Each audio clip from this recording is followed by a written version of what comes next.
Artinya dari Palembang musik kreatif ke Belanda ya?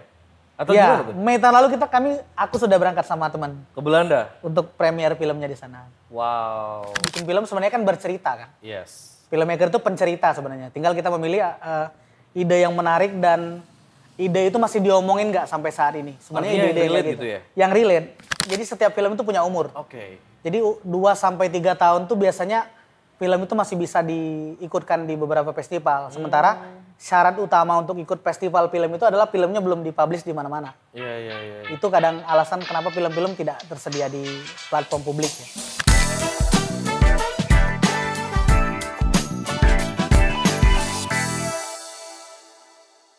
Hai, selamat datang di podcast Kata Bersamo. Ini udah episode keberapa ya? Episode keempat ya. Udah episode keempat dan hari ini juga kita kedatangan tamu spesial. Ini adalah salah satu produser film yang ada di Kota Palembang. Ini langsung aja kita present Kak Rifki Mardani. Halo. Halo, thank you sudah mengundang. Siap. Salam kenal Kak Rifki. Salam kenal, Pascal. Ya.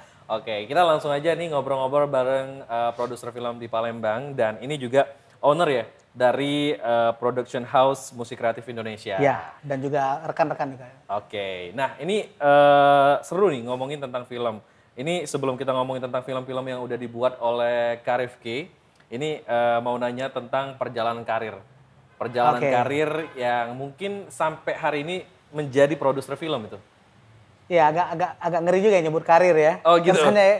Karena sebenarnya perjalanannya masih panjang, cuman kalau flashback ke belakang mungkin bisa dibilang cukup panjang juga perjalanannya. Mengawali karir mungkin dari komunitas film di kampus. Waktu itu bareng teman-teman, satu kosan, kebetulan awalnya kita tuh suka nonton sebenarnya. Suka nonton, lalu ada momentum pada saat itu ada lomba film di tingkat provinsi, kita ikut, jadi terbentuk akhirnya anak-anak kosan itu yang tadi sama-sama suka nonton akhirnya mencoba bikin dan berdirilah sebuah komunitas film bernama Videografi Unsri. Dari situ ya pada saat itu komunitas itu berdiri mungkin waktu aku semester 8 mungkin sudah 2000 berapa itu Kak? 13. 2013. Oh artinya ini founder? Founder ya, bareng teman-teman juga. Oh, udah lama ya ternyata ya. Cukup, dari lumayan semasa kuliah ya. Sampai sekarang masih aktif komunitasnya. Iya. Oh gitu, jadi udah lama banget Kak ya? Sudah lama dari semester 8, aku berkuliah di teknik mesin. Setelah itu masuk ke dunia itu jadi bolos-bolos kuliah kan. Jadi itu mulai males, akhirnya kuliahnya lama. Tapi itu sebenarnya menarik juga Kak ya? Iya. Kalau misalnya kita melihat kakak kan teknik mesin nih. Betul. Apakah ini berhubungan nggak kira-kira? Sebenarnya tidak ada hubungan sama sekali ya secara kreatifnya. Cuman ternyata keuntungannya adalah setelah benar-benar terjun ke dunia ini, klien-klienku justru sering datang dari teman-teman waktu kuliah. Oh gitu. Yang kerja sekarang di BUMN gitu. Oh, artinya walaupun nggak berhubungan gitu kan? Ya, tapi ada manfaatnya ternyata. Tapi memang kebanyakan gitu sih orang yang main di sosial media dan kayak film gitu ya. Kadang backgroundnya apa? Beda-beda ya, iya. Sama sih sebenarnya aku juga. Aku kebanyakan orang bilang komunikasi, padahal bukan sebenarnya. Aslinya? Aku hukum. Oh iya, jadi beda kayak, juga. Beda juga nih. Oke. Ini jadi perjalanan karir udah mulai dari zaman kuliah ya, sampai sekarang. Nah, ini mulai terbentuk production house yang Musik Kreatif Indonesia ini kapan nih Kak? Atau musik baru-baru? kreatif ini sebenarnya dia sudah terbentuk dulu waktu aku masih kuliah. Cuman baru jalan individu waktu itu yang menjalankan pertama kali foundernya itu Bang Rian. Cuman belum secara manajemennya belum benar-benar dibenahi gitu. Cuman setelah aku bergabung, Bang Rian mengajak saya bergabung di musik kreatif, barulah kita jalankan rumah produksi secara manajemennya dibenahi gitu dan punya. Itu 2000 berapa? 2016. 2016. Iya. Karena aku tuh adalah kenal satu teman yang kayaknya tuh bangga banget pakai ID card musik kreatif gitu kan. Iya kan. Tadi kita bahas di offer. Anak magang itu biasanya. Anak magang gitu ya. Bangga banget ya. Iya. Artinya sudah berimpact yang luar biasa kan. Yang sampai sebangga gitu kan. Untuk produksian filmnya sendiri ini udah berapa banyak gitu Kak? Karena di musik kreatif bukan cuma mengerjakan film ya. Seperti video komersial juga kita kerjakan. Kalau film mungkin nggak terlalu banyak di musik kreatif. Lebih ke komersial video lainnya seperti company profile, iklan. Cuman baru-baru ini kita baru bikin 4 dokumenter panjang lah. Oh, artinya musik kreatif ini juga mengerjakan yang kayak bukan film doang gitu ya? Bukan film doang. Oh, artinya semua jenis produk audiovisual kita kerjakan. Oh, artinya misalnya kayak ada misalnya dari teman kakak yang BUMN tadi misalnya mau minta. Iya, biasanya company profile. Iya. Itu berapa tuh, Kak? Wah, itu. Langsung nanya harga ya? Tergantung konsep ya. Iya. Tapi tadi balik lagi, berapa banyak udah film yang dibuat selama menjadi produser film? Produk audiovisualnya mungkin sudah ratusan kayaknya. Udah ratusan? Dari 2016. Tapi untuk yang kayak film pendek sendiri? Kalau film pendek, musik kreatif, mungkin baru 2 atau 3. 2 atau 3? Iya. Dan uniknya juga, aku tadi kan ngeliat nih, ngeriset-riset juga. Tadi ada foto, terus aku lihat banyak nih bingkai-bingkai yang kayak tertera. Iya. Artinya udah banyak prestasi ya, Kak ya? Alhamdulillah. Alhamdulillah ya. Dan bisa nggak dijelasin ini, mungkin yang awam nih ya teman-teman di rumah, karena aku juga jujur kosong nih ya tentang perfilman. Nah ini nih prestasi-prestasi yang kayak apa nih? Itu kan film pendek ya. Sebenarnya tadi aku bilang 2-3 film itu yang benar-benar diproduksi musik kreatif. Yep. Cuman sementara yang produksi yang lain yang aku produseri, mungkin dari 2016 itu mungkin lebih dari 10 judul lah. Kurang lebih. Prestasi tadi tuh dia terpilih di festival-festival film. Festival film? Iya, jadi kita bikin film pendek itu kita submit. Terus nanti festival itu akan mengumumkan film-film yang menjadi official selection mereka. Itu dari ribuan film yang didaftarkan terus terpilih atau gimana tuh? Biasanya ribuan. Ribuan? Iya. Dan masuk ya Kak ya? Dan alhamdulillah masuk beberapa alhamdulillah film. Masuk. Aku juga tadi ngeliat sih berapa nasional film. Dan internasional. Internasional juga? Iya. Keren ya. Tadi aku juga lihat ada Setelah Kita Menangis, itu salah satu film pendeknya ya. Ada Pak Baruak juga. Pak Baruak. Oke. Nah ini aku sebenarnya penasaran nih. Cara memilih proyek film yang kayaknya tuh tepat nih untuk diproduksi. Film ini ya. Sebenarnya lebih ke idenya sih yang kita lihat. Idenya itu menarik atau tidak dan relevan atau tidak untuk kita ceritakan saat ini. Karena bikin film sebenarnya kan bercerita kan. Yes. Filmmaker itu pencerita sebenarnya. Tinggal kita memilih ide yang menarik dan ide itu masih diomongin nggak sampai saat ini. Sebenarnya ide yang relate gitu ya? Yang relate. Oh. Ya. Untuk produksiannya sendiri itu misalnya kayak menulis kan. Pasti film itu ditulis. Itu berapa lama tuh Kak? Kalau menulis beda-beda ya. Ada yang mungkin 2 bulan, ada juga yang 1 bulan harus kelar, tergantung juga project-projectnya. Oh. Cuman idealnya 2-3 bulan kayaknya. 3 bulan. Skrip film pendek yang 15 menitan gitu. Itu kan sebelum pembuatan tuh ya? Sebelum pembuatan. Nah, pas pembuatannya ini di berapa lama tuh biasanya? Pembuatan kalau film pendek yang durasinya 15-20 tuh biasanya 4-5 hari kita syutingnya sudah cukup. Oh, sudah cukup itu ya Kak? Iya, karena proses syuting itu sebenarnya yang panjang praproduksinya kan sebelum syutingnya. Porsi 70%-nya di sana. Itu bisa dijelaskan 70%-nya itu apa aja gitu? Ya 70% itu adalah masa development script tadi dan praproduksinya, menyiapkan masing-masing departemen itu. Iya. Cuman kalau dokumenter panjang yang kami kerjakan kemarin mungkin sekitar 2-3 minggu lah. Nah, sebelum ke dokumenter tadi, ini kita yang udah ini aja ya, kayak setelah Kita Menangis, itu kakak dari musik kreatif nyari talent-talent itu dari mana tuh? Kita casting juga pernah untuk setiap project pasti kita casting, walaupun kadang kita dapatnya itu justru ketika yang tidak dapat di casting, kita tetap cari dari orang sekitar kita. Oh. Iya, karena problemnya di Palembang belum terlalu banyak agensi talent ya. Agensi pemain, jadi kadang kita kesulitan juga memang itu jadi tantangan juga sih di Palembang. Itu castingnya tuh gimana tuh Kak? Aku kurang tahu ya kalau misalnya kayak casting pernah film. Ikut casting? Belum? Belum pernah sih, tapi pernah dulu. Casting Family 100. Dulu kuis kan itu aku diundang tuh di Instagram buat ikutan join di acaranya. Terus casting dulu tuh via Zoom gitu. Nah, lewat Zoom ya? Dan itu malu banget sebenarnya castingnya, disuruh gini. Ampun kata gue. Hey. Casting jadi pesertanya atau hostnya? Pesertanya. Oh iya. Pesertanya di casting kan. Nah itu kalau misalnya film sendiri tuh gimana tuh? Kalau casting film itu sebenarnya tergantung filmnya ya. Tapi rata-rata ya di casting itu intinya sutradara mencari pemain yang pas. Kadang untuk peran-peran yang dicari, sutradara atau casting director tuh biasanya meminta untuk calon talent itu mencoba memperagakan atau membaca dialog di beberapa part di skrip yang ada di film itu. Yap. Tapi untuk talentnya sendiri ini apakah mereka langsung ketahuan nih ada bakat nih? Atau gimana? Biasanya kelihatan. Biasanya kelihatan ya. Oh, apakah ini kan agak ini juga ya, agak lucu juga ngelihat orang yang kayak adu casting ya, kayak jadi apa ya? Aktor lah gitu ya jadinya ya. Itu gimana ngelihatnya? Apakah lucu banget ya ngelihatnya gitu, ada yang lucu-lucu gitu? Justru ada sih banyak, karena di casting itu kan kita biasanya minta dia coba nangis, coba ketawa. Kadang malah beberapa orang itu yang tadinya kita plot untuk memainkan salah satu karakter, bisa jadi berubah, kita taruh di karakter yang lain gitu, ternyata lebih pas. Artinya sesulit itu ya untuk nyari talent ya? Sesulit itu, sebenarnya sutradara yang tahu ya. Kalau produser cukup mengakomodir kapan castingnya, semua elemen castingnya. Biasanya keputusan final itu tetap di sutradara, karena dia yang akan, dia yang punya ekspektasi akan seperti apa pemainnya ya.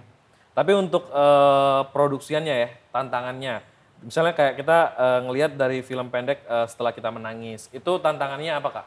Atau misalnya dari film yang lainnya kayak Pak Baruak itu, tantangannya apa? Yang terbesar lah gitu. Karena bikin film sebenarnya cari masalah ya. Kita udah itu tahu ada masalahnya tapi masih kita datengin kan. Oke. Dan itu yang bikin film tuh nagih sebenarnya. Kalau permasalahan tiap film itu pasti beda-beda ya. Contohnya Pak Baruak, permasalahannya adalah syutingnya di Padang, sementara kru kita sebagian besar chief departemennya itu dari Palembang. Jadi ada challenge di transportasi dan waktu juga, juga. Dan kita syuting bareng binatang di situ kan. Itu maksudnya gimana tuh? Pak Baruak itu bercerita tentang seekor beruk. Oke. Ya, jadi ada budaya di Padang itu. Pak Baruak itu apa artinya, Kak? Pak Baruak itu adalah pawang beruk. Pawang beruk. Ya. Jadi di sana ada budaya yang si pemetik kelapa itu dia memetik kelapanya dengan seekor monyet. Dengan diarahkan bebunyian yang dari mulut dia. Iya. Ya, challenge-nya itu syutingnya dengan hewan, ngarahin manusia aja susah kan, apalagi ngarahin animal ya. Artinya memang syutingnya sama hewan ya?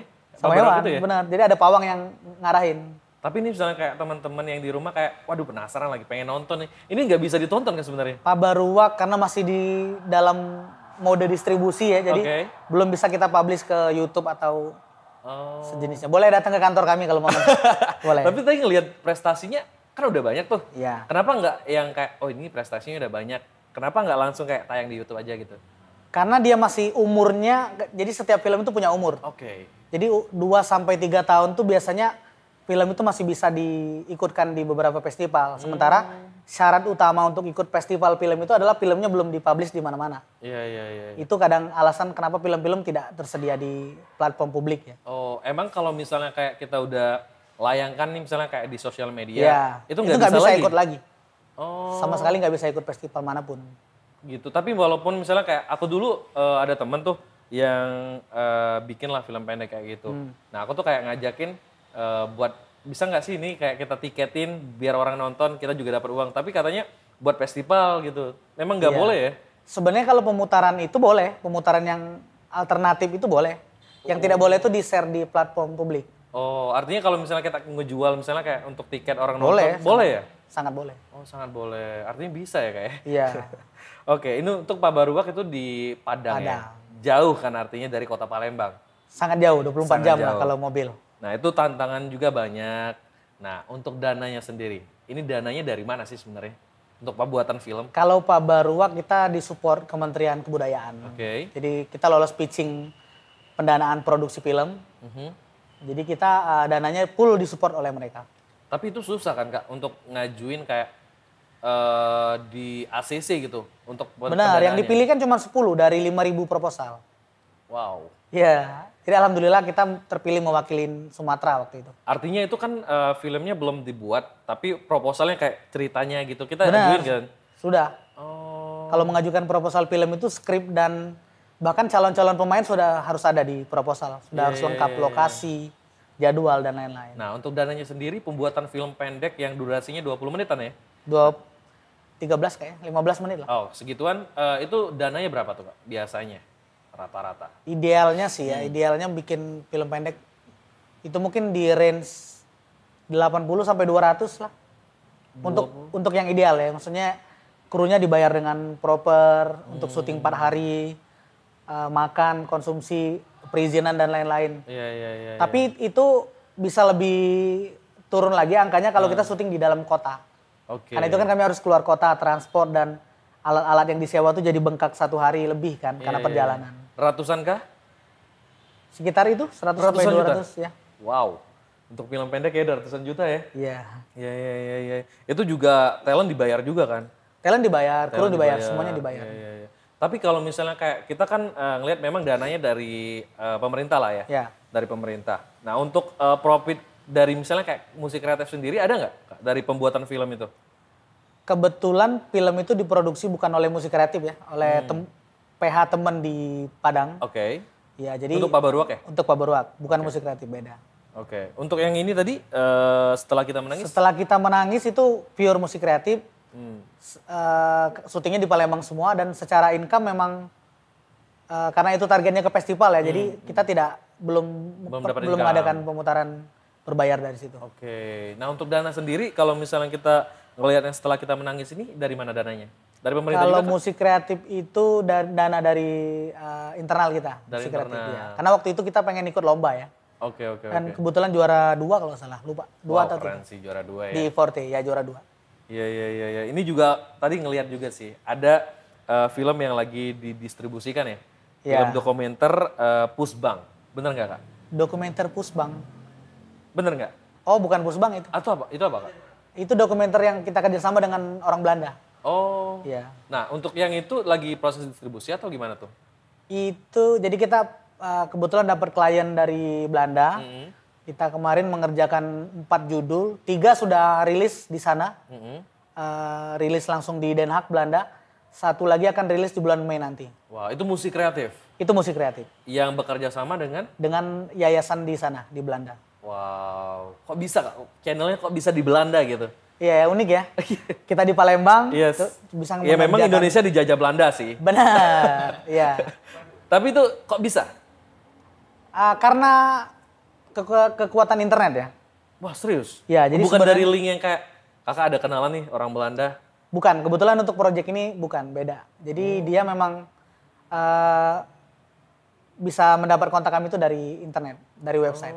Dia pengen ngedanain atau gimana tuh? Ya, dia ingin membuat sebuah dokumenter yang temanya banyak sebenarnya, tapi pada intinya 4 judul itu bertema tentang migrasi, bagaimana perpindahan orang Belanda di zaman 60-an. Dan kebetulan ada di dalam dokumenter itu harus disuting di Jakarta dan Palembang. Jadi dia mencari PH Palembang. Ya, jadi dari 1-2 judul mereka puas dengan mungkin dengan kinerja kami, jadi naik lagi bertambah ke judul ketiga dan judul keempat. Artinya dari Palembang musik kreatif ke Belanda ya? Atau ya, gimana tuh? Mei tahun lalu aku sudah berangkat sama teman. Ke Belanda? Untuk premier filmnya di sana. Wow, keren sih. Ini bisa nggak sih ditonton? Gak bisa ya? Sekarang belum. Belum bisa ya? Ya, karena tetap tadi masih distribusi ya. Iya. Tapi mungkin kami ada rencana akan memutarkan filmnya ini sih. Di mana Kak? Mungkin di bioskop, mungkin di bulan-bulan Februari atau Maret lah. Tiketing ya? Tiketing bisa jadi atau free juga belum tahu kita. Tapi kami pengen memutarkan karena teman-teman juga penasaran setiap kami share story di Belanda tuh mereka pengen nonton juga siap kan? sih Kak jadi... Siap. Ya, nanti jadi media partner ya? Iya, siap. Jadi kita bisa kayak, wah ini ternyata ya. Iya. Nah, kesulitan untuk pembuatan film dokumenter itu apa tinggal? Dokumenter itu sebenarnya uniknya dokumenter itu kalau fiksi yang tadi ya, film pendek dan lain tadi, semuanya harus kita prepare di awal, sementara ketika syuting kita hanya menjalankan breakdown yang sudah kita siapkan. Bedanya kalau dokumenter dibalik. Syuting nggak terlalu detail, kita mengambil interview banyak-banyak orang, ngambil footage. Sementara proses editing dan kreatifnya justru muncul setelah syuting. Oh gitu. Kalau dokumenter, karena dia dokumenter nggak ada artisting, nggak ada skripnya pun kadang general ya. Justru proses kreatif dokumenter terjadi setelah syuting, itu bedanya. Karena dalam pikiran aku dokumenter tuh kayak kita cuma ngevideoin orang-orang aja, tapi itu videoin orang ngomong ya. Tapi itu disiapkan juga kan? Kayak talentnya atau enggak Kak? Disiapkan. Narasumbernya kita siapkan, cuman kalau dokumenter biasanya kita tanya sebanyak mungkin pertanyaan. Nah, menjahitnya itu setelah kita di meja editing, kita kadang 1 jam orang itu ngomong, kadang cuman kita ambil 7 menit. Dan kita harus jahit ini plotnya kemana itu belum bisa dipersiapkan karena kita belum tahu dia akan ngomong apa kan. Jadi uniknya itu sih dokumenter. Nah, ada itu pakai bahasa apa, Pak? Ada yang Inggris, Belanda ada juga. Ada kesulitankah atau gimana? Enggak sih, alhamdulillah. Karena kita biasanya yang orang-orang Belanda juga bisa bahasa Inggris kan. Oh, artinya lancar-lancar aja ya untuk kayak talentnya dari sana? Ada kesulitannya sedikit. Apa tuh? Untuk yang pas di editing sih paling. Karena ada beberapa materi yang dari Belanda kan dikirim, ada yang belum bersubtitle. Jadi editor kita harus mendengar orang ngomong Belanda. Oh gitu ya? Itu susah ya? Dan nunggu dia translate ini lama juga ya? Cukup, sebenarnya singkat karena ada aplikasi, boleh nyebut nggak sih, Captain gitu. Ya, otomatis. Tapi itu kan bukannya ini ya, nggak yang terlalu tepat ya? Atau tepat ya? Nggak terlalu tepat, tapi kita mengerti kan omongan dia. Ya, itu yang penting. Iya. Itu produksian di Belanda berapa lama, Kak? Kami itu menghandle produksi yang di Indonesia. Kalau yang di Belanda sudah disuting sama mereka. Oh, sudah cuma ngejahit tadi ya? Cuma syuting di Indonesia, terus editing di kami gitu. Oh, dan berapa lama tuh? Maksudnya kayak mereka udah syuting tuh ya? Ngasihkan ke musik kreatif, itu berapa lama? Kalau itu nggak terlalu lama ya, tapi yang lama itu adalah proses syuting di Belandanya. Jadi yang kami tayangkan di 2024 itu, footage-nya itu sudah mulai dari, ada yang dari 2013, 2015. Udah lama ya? Ya, sudah lama mereka ngumpulin, terus baru kebayang pola ceritanya akan seperti ini. Mereka syuting di Indonesia sekitar 3 minggu, editing mungkin sebulan atau 2 bulan lah. Tapi artinya apakah film itu memang yang kayak, kita nih udah lama nih ada konsep 2013 kan? Ya. Udah lama, nah baru kayak ini dikumpulin dulu, baru 2025 nih, baru misalnya kayak 2000 berapa nih Kak? 2024 ya. Nah 2024 baru kayak dibikin yang benar-benar jadi gitu. Ya kadang seperti itu kalau untuk dokumenter kan. Kadang sutradara dokumenter itu dia mengambil interview dulu, disimpan. Terus juga karena ada beberapa narasumber di film itu yang ketika filmnya tayang, beliau sudah tidak ada lagi bersama kita. Sudah wafat gitu ya. Iya. Karena sudah lama tadi. Ini harapannya nih kayak, harapan adanya film dokumenter ini apa Kak nama filmnya? Dokumenternya, ada judul kah? Wah banyak ya, ada Keroncong Tugu tentang asal mula keroncong di Indonesia, ada peranakan Chinese tentang orang-orang Indonesia Chinese yang moving ke Belanda di tahun 65. Ada yang terakhir itu judulnya Caught Between Two Worlds, maksudnya terjebak di antara dua dunia, itu menceritakan tentang betapa sulit orang Belanda untuk kembali ke Belanda di tahun 65. Lebih ke rata-rata temanya migrasi sih. Karena direkturnya itu Body Rich Kroop, orang Belanda. Memang dia concern menulis buku tentang migrasi. Dia sudah menulis 15 buku. Dari beberapa buku dia itu dia bikin dokumenter. Jadilah film yang 4 sekarang lagi kita kerjakan. Lagi dikerjakan. Nah ini 3 sudah selesai. Harapannya ke depannya ini mau diapakan film ini Kak? Filmnya juga rencana kita ikutkan juga di beberapa festival. Dan akan kita putar juga di Palembang biar teman-teman juga nonton. Karena ada satu judul di sana sangat banyak footage Palembangnya. Oh banyak ya? Jadi rencana setelah Mei mungkin kita akan putar yang untuk di Palembang tadi. Oke, nah ini kita balik lagi tentang film juga nih ya. Aku baca di ini film Perempuan Berlumpur-Lumpur. Iya. Nah ini yang baru Itu film terbaru. Terbaru, udah jadi film? Sudah jadi. Sudah jadi. Nah ini nih apakah masih didaftarin atau gimana nih Kak prosesnya? Pasti akan didaftarin selama 2 tahun ke depan lah setidaknya. Selama 2 tahun. Oh memang film itu ada umurnya Kak? Baru ada bisa umurnya, didaftarin? 2-3 tahun. Nah selama nunggu 2 tahun itu filmnya diapain ya? Disubmit ke festival-festival. Cuma nunggu doang ya filmnya? Artinya dari setelah pembuatan film itu nggak diapa-apain atau gimana? Ya disubmit tadi, submit ke festival itu kan festivalnya kan nggak sekaligus. Yep. Per bulan, ada bulan ini, ada festival ini kita submit, kita ikutin syarat-syarat dari festival film itu, terus bulan depan ada lagi, kayak gitu terus jalan. Artinya selain penghargaan, nggak ada yang kayak, dari kita misalnya kayak, wah ini deh tayangin, bikin ada income-nya gitu? Belum, cuman beberapa orang ada yang melakukan itu sih. Iya. Kalau dari kita, karena filmnya tayang di festival itu kan biasanya. Oh gitu. Iya. Wow, ini keren sih. Beberapa film yang udah dibuat dari musik kreatif ya. Tadi ada Perempuan Berlumpur-Lumpur yang terbaru. Ada Pak Baruak juga. Ada Setelah Kita Menangis juga ya kayak. Iya. Nah aku penasaran, ada nggak di sini nge-hire kayak yang aktor terkenal gitu? Atau memang dari teman-teman talent daerah gitu? Ada beberapa karena film pendek, kalau yang di Palembang rata-rata kita memanfaatkan talent lokal ya. Cuman kalau yang di Padang kemarin ada beberapa aktor yang, hampir semua aktor yang di Perempuan Berlumpur-Lumpur itu sudah pernah main di film layar lebar semua. Ada malah satu yang jadi datuknya Hayati di Tenggelamnya Kapal Panderwick, itu kita ajak main. Oh gitu ya? Iya. Wah itu artinya bayarannya mahal juga atau gimana tuh? Lumayan lebih mahal lah dibanding yang talent lokal ya. Yang lain Cuman ya? kita pendekatannya beda kan, karena Iya, kita menyesuaikan budget, ya itu tadi salah satu strategi yang harus dimiliki sutradara ya, lobby-lobbyan. Iya, Jadi ketika iya, kita iya. punya budget segini ya kita harus mencari cara bagaimana maksimal dengan budget itulah. Aku juga ngelihat tadi foto-fotonya kayak syutingnya ada di lumpur, ya kan? Iya, sesuai judul ya. Bahkan krunya juga berlumpur-lumpur juga, bukan cuma pemain. Itu Perempuan Berlumpur-Lumpur itu ya? Iya. Oke, ini bisa nggak kalau kita spill nih, misalnya kayak filmnya nih sinopsisnya tentang apa gitu? Bisa. Trailernya pun boleh di-share kalau misalnya di sosial media. Bisa nggak kita ceritain Kak? Sinopsisnya tentang apa? Perempuan Berlumpur-Lumpur itu mengangkat budaya Pacu Jawi. Pacu Jawi itu adalah budaya balapan sapi ketika menyambut pesta para petani mau panen.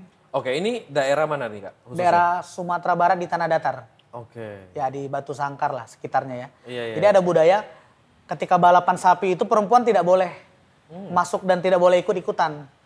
Nah, film ini mengangkat cerita tentang bagaimana seorang perempuan mencoba mematahkan stigma itu bahwa perempuan pun boleh ikut ke arena gitu.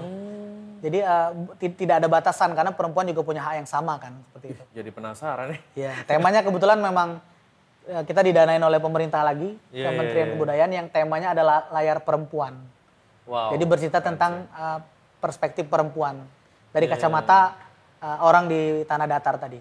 Oh, artinya ini apa ya, kayak idenya ini disesuaikan dulu atau gimana tuh Kak?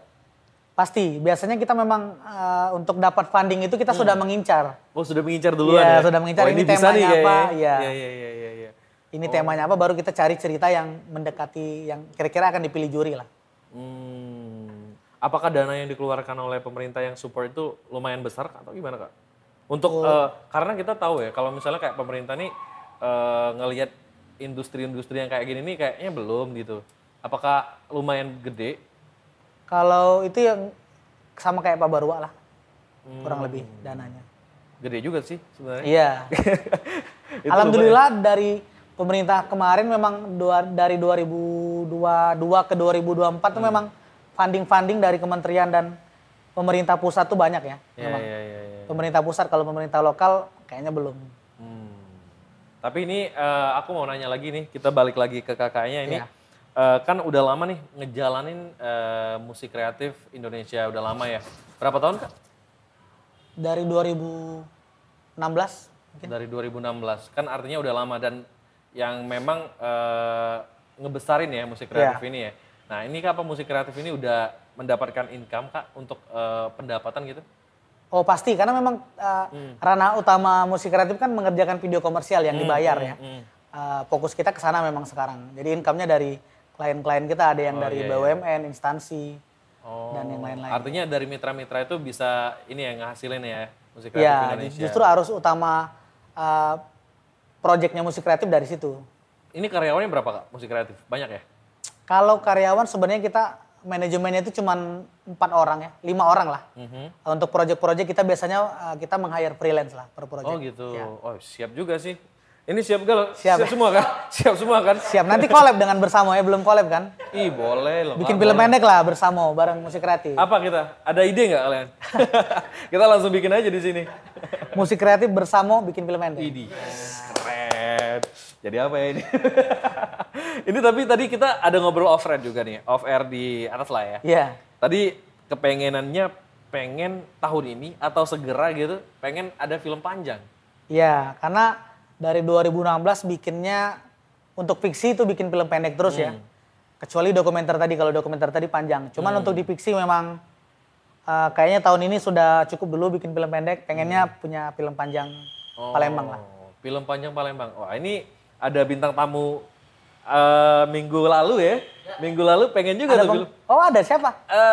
Siapa namanya? Iqbal Kibul ya? Iqbal Kibul. Oh Iqbal Kibul. Nah dia pengen juga. Nanti jadi saingan nih takutnya. Iya, enggak. Justru kami skena film di Palembang itu kompak. Jadi ketika kita bikin film biasanya orang-orangnya gabung. Nah ngomongin ini ya. Ngomongin perfilman yang ada di Palembang. Apakah berjalan dengan baik Kak? Maksudnya ada orang-orang yang ngusahain untuk film-film yang ada di Palembang ini bagus gitu. Secara industri ya. Secara industri. Sebenarnya secara industri memang kita harus jujur dengan situasi saat ini memang untuk di luar Jakarta itu secara industri perfilman itu belum bisa dibilang belum di luar Jakarta. Di luar Jakarta ya, karena Jakarta pusatnya kan industrinya kan belum bisa dibilang hidup. Cuman kita sebagai filmmaker dan penggiat film di sini tentu pengen harapannya ke sana kan. Walaupun kita terus memperjuangkan. Karena memang untuk bikin film panjang itu kan tujuan film panjang itu pasti ke bioskop. Yep. Sementara bioskop-bioskop itu banyak teman-teman yang belum tahu bioskop itu sebenarnya bisnis. Yes. Bisnis swasta, bukan punya pemerintah. Jadi seperti layaknya bisnis, mereka pasti memilih film-film yang akan mereka tayangkan. Karena mereka mau cuan. Iya. Sementara, artinya dari bioskop pun memilih ya? Sangat selektif. Oh gitu. Bahkan PH-PH yang kecil itu kesulitan untuk dapat tayang. Karena PH-PH besar di Jakarta, mereka sudah booking jadwal tayang itu walaupun judulnya belum ada. Iya. Mereka sudah booking 1 tahun ke depan. Wow. Jadi bayangkan PH kecil di Palembang itu untuk dapat meyakinkan bioskop lokal perlu effort. Cuman bukan berarti nggak bisa. Makanya kita teman-teman, aku dan teman-teman di Palembang tetap mengupayakan lah. Kita punya film sendiri yang tayang di bioskop Sumbaksel dan nasional. Ini sebenarnya aku penasaran Kak, apakah film pendek ini awal mula untuk menjadi film panjang? Maksudnya awalnya, gini nih aku mau... Batu loncatan ya? Iya, batu loncatan. Sebenarnya itu, kebanyakan filmmaker yang bikin film pendek itu adalah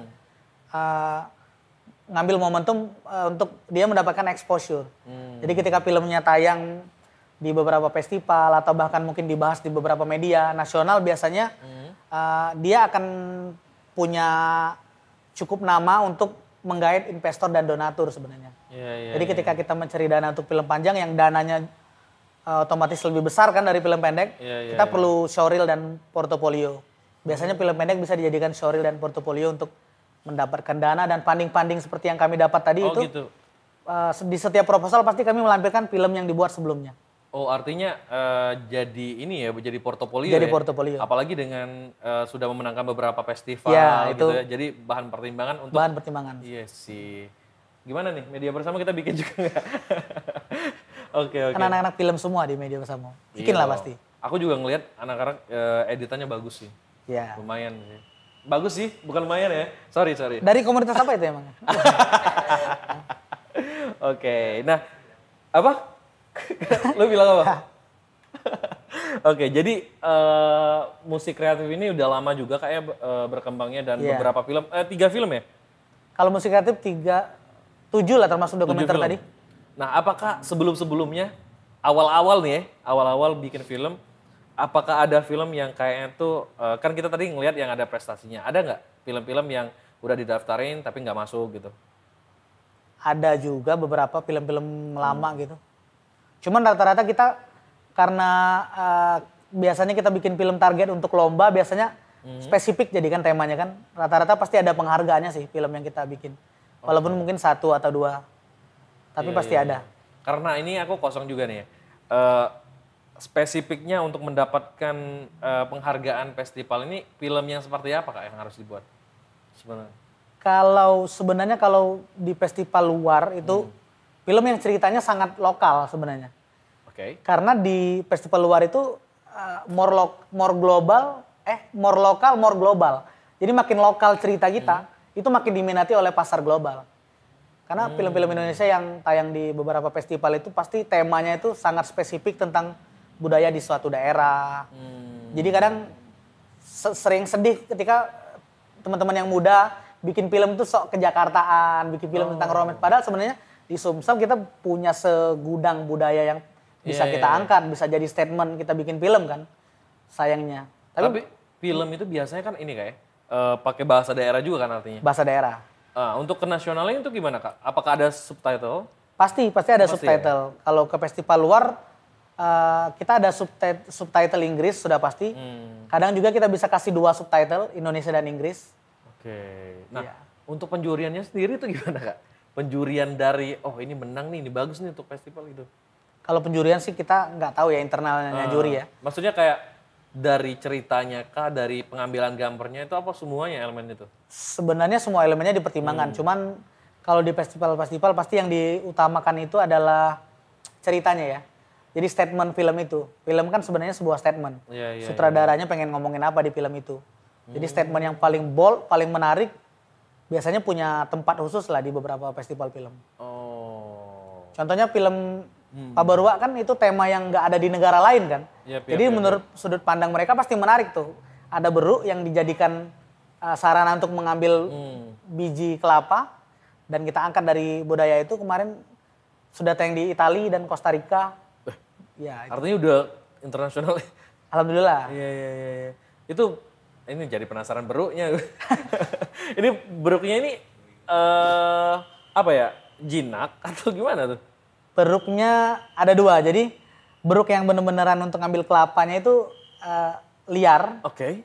Terus yang ketika adegan-adegan yang dia di dekat dengan pemain utama kita sewa lagi 1 beruk yang lebih kalem. Oh, jinak gitu ya. Lebih jinak. Tapi kan nggak tahu nih kapan beruk itu jadi beruk pun ada stuntman. Ada stuntman ya bener juga ya. Beruk pun ada stuntman loh. Iya. Tapi itu tadi aku penasaran sebenarnya. Pas dia ngambil yang di kelapa ya? Di kelapa. Ya, itu kan kita nggak tahu nih kapan dia ngambilnya gitu. Nah, itulah uniknya dari budaya Pabarua tadi. Jadi beruk itu bahkan bisa diarahkan ke biji yang mana itu hanya dengan mulut dan suara si pawangnya. Kayak misal ke kiri dia ada bunyian yang dia gunakan. Ke kiri sedikit biji yang itu. Itu menariknya. Bisa ya itu, Pak? Bisa komunikasi, ngobrol dia, intens, deep talk. Deep talk. Deep talk beruk dengan manusia. Iya, itu menariknya. Pabarua kayak. Di Palembang dan Sumsel nggak ada kan itu? Cuman ada di Pariaman. Iya. Ada pawang buaya di sini ya. Ya, karena buayanya banyak. Ya. Waduh, seru banget ini. Nah, ini pertanyaan juga nih. Harapan kakak untuk dunia perfilman. Apalagi khususnya untuk daerah-daerah ya. Apalagi khususnya kota Palembang gitu. Itu harapannya gimana tuh, Kak? Ya harapannya Palembang bisa punya industrinya sendiri ya. Dalam artian kita bisa hidup dari film itu. Sebenarnya banyak di era media sekarang sangat banyak lini untuk kita menghasilkan uang dari film ya. Kalau dulu mungkin 10 tahun yang lalu mungkin kita cuma mikir film itu di bioskop baru menghasilkan uang. Sementara sekarang kan banyak. Ada yang namanya OTT. Bahkan setelah film itu tayang di bioskop, kita bisa jual lagi ke OTT. Dan bisa berkonten juga di sosial media seperti narasumber sebelumnya ya, Iqbal Kibul itu. Kalau teman-teman tahu itu income-nya sudah 2 digit dari YouTube. Sebelum itu maksudnya minggu lalu kan ya? Minggu lalu. Tapi tadi kayak ketemu ya. Iya. Oke. Ya intinya harus melihat celah kreatif sih. Jangan cuma melihat film sebagai produk bioskop, tapi film juga bisa sebagai produk konten yang cuannya bisa dari mana aja kan. Dari sosmed, dari OTT dan lain-lain. Dan mudah-mudahan dengan kepekaan melihat itu, teman-teman yang muda, sinias-sinias muda tuh melihat prospeknya juga bagus gitu. Salah satu pilihan juga untuk mereka berkarir dan hidup. Yap. Dan memang kebanyakan sinias yang baru gitu kan, pengennya kan daftarin ke festival-festival tadi kayak. Benar. Nah itu aku penasaran, apakah festival itu kalau misalnya kita menang tuh dapat dana kah atau cuma penghargaan doang tuh?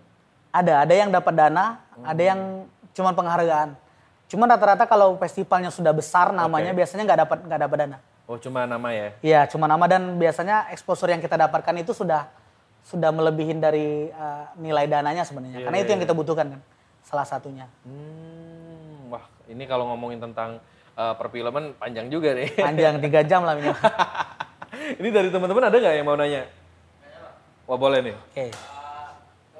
Menurut abang nih sebagai produser dan emang sudah berkecimpung di industri film nih, seberapa menjanjikan sih untuk kami nih yang para senior yang baru mau memulai, yang baru merintis untuk stay atau berjuang di industri ini? Untuk lokal atau nasional sebenarnya? Internasional ya.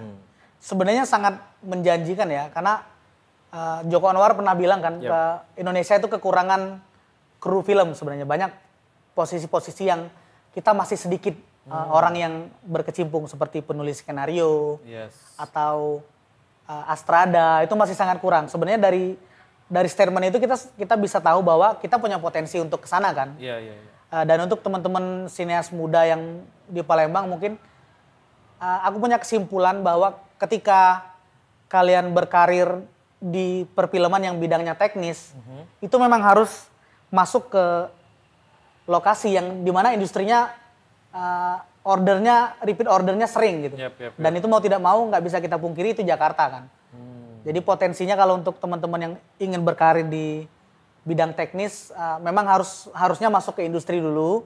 Cuman ketika sudah punya pengalaman di sana dan pingin balik ke daerah juga potensinya cukup besar.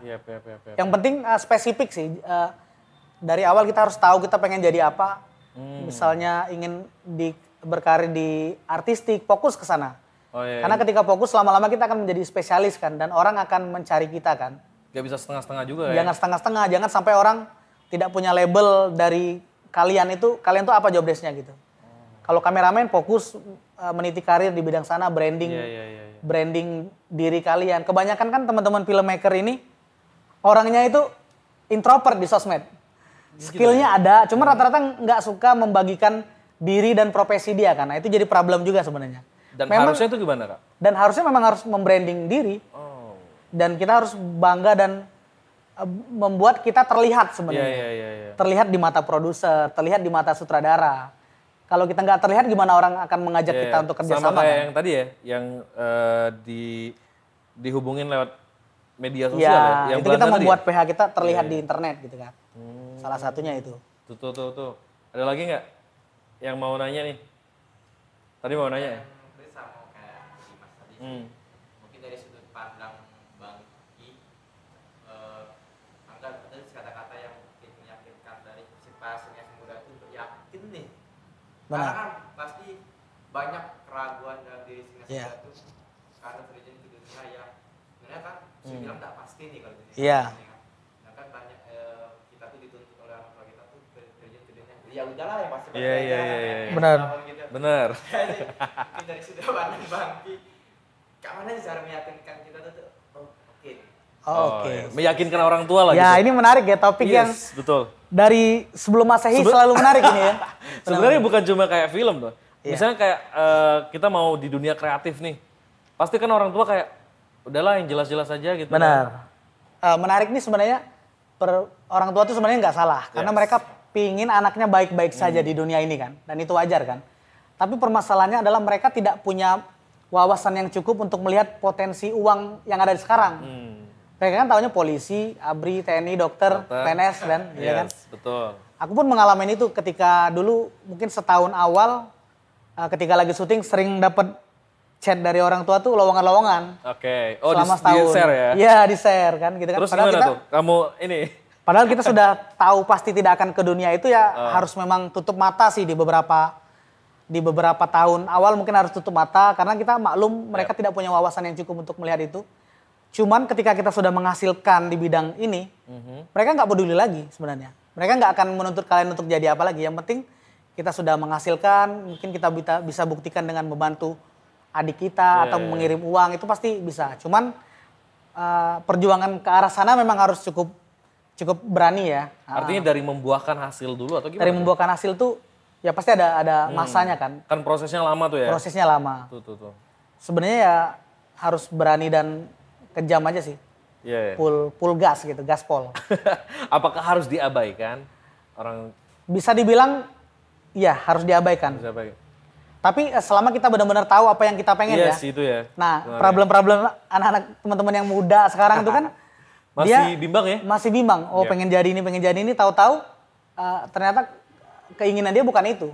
Jadi memang harus deep talk dulu dengan diri sendiri dan melihat potensinya, boleh lihat referensi teman-teman yang terdahulu. Iya. Kalau udah yakin memang harus penuh tekad gitu. Tapi dari kakak sendiri nih, menemukan oh ini nih pas nih jalannya. Itu kan lumayan lama juga Iya, ya perjalanannya. Itu gimana tuh, Kak? Menemukannya justru bukan karena cinta dulu dengan cinta sudah pasti ya, tapi menemukannya justru ketika kerja praktek di industri ketika masih kuliah. Ketika waktu itu kerja praktek di PT Bukit Asam. Jadi berada di tengah-tengah tambang itu, justru aku langsung tahu bahwa dunia aku bukan di sini. Jadi merasanya seperti itu. Artinya gawe yang beda dulu gitu ya? Iya. Jadi ada compare-nya gitu ya? Iya kan kerja praktek kan kita belajar kan ke dunia kerja yang sesuai dengan jurusan kan. Yep. Nah, ketika kerja praktek selama 2 bulan itu akhirnya aku tahu bahwa aku tuh tidak akan fit, tidak akan cocok di situ kan. Jadi merambah ke dunia hobi. Tapi mindset yang selalu aku pegang itu adalah lebih baik kita bekerja dengan apa yang kita bisa dan kita ahli akan itu. Ya, nanti uang itu akan datang sendiri. Ini ada nih kata-kata dari Panji Pragiwaksono ya. Apa itu ya? Pokoknya dari personal branding dia tuh ngejelasin kalau misalnya nggak melulu uang yang kita nyari uang tapi uang yang nyari kita kan. Iya. Dari hasil dari personal branding tadi yang itu memang terdengar klise ya. Iya. Tapi sebenarnya kalau dijalani cepat atau lambat benar. Iya. Itu artinya menemukan itu kayak. Menemukan itu. Oke, ada lagi? Enough ya, enough. Jadi teman-teman ini lumayan panjang juga obrolan kita tentang. Mudah-mudahan ya, bermanfaat. Bermanfaat lah Kak. Ini pasti ada sinias-sinias muda yang pengen bikin film-film pendek, yang pengen didaftarin juga. Mungkin juga bisa konsultasi juga. Bisa nggak Kak? Misalnya ada teman-teman musik kreatif ini jadi pedoman mereka, jadi panduan mereka nih. Bisa. Di DM ya? bisa. Bisa di DM ya? Bisa. Fast respon nggak Kak? Fast respon. 6 jam lah minimal. Oke deh kalau gitu teman-teman ya, ini seru banget ya ngobrol bareng Kak Rifki. Semoga next nih Media Bersamo bisa kerjasama ya bareng Musik Kreatif Indonesia. Siap, kolaborasi ya. Kolaborasi, siap kita. MKI kan, K-nya itu kolaborasi sebenarnya. Wow. Jadi kami sangat senang berkolaborasi dengan teman-teman yang lain. Media Bersamo tuh M-nya Musik Kreatif sebenarnya. Iya. Oke deh teman-teman, thank you ya. Kak Rifki juga thank you. Siap. Atas obrolannya. Siap, semoga kedepannya bisa kerjasama dan teman-teman ya see you di next episode. Thank you.